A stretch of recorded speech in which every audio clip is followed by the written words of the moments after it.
भाई 15,000 में ऐसे 5G फ़ोन मिल रहे हैं कि जिससे आप 30,000 के 5G फ़ोन शर्मा जाए। लास्ट वाला तो फ्लैगशिप किलर फ़ोन है। तो पहले नंबर की बात करें टेक्नो पोवा कर्व, इसमें मिलता है 144 का कर्व डिस्प्ले डायमेंसिटी 7300 के साथ और सोनी IMX का 64 मेगापिक्सल कैमरा। नंबर 2 सुन के तो दिमाग घूम जाएगा, इन्फिनिक्स नॉट 50S सिर्फ डिस्प्ले ही नहीं, इसमें है डायमेंसिटी 7300 का प्रोसेसर और 5500 mAh की बैटरी। गेमिंग हो या मल्टीटास्किंग ये लैग नहीं करेगा।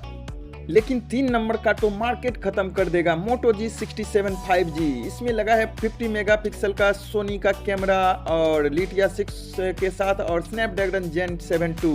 आप इसमें से कौन सा फ़ोन ले रहे हैं कमेंट में बताइए और ऐसे ही क्रेजी डील के लिए हमारे चैनल को सब्सक्राइब जरूर करें।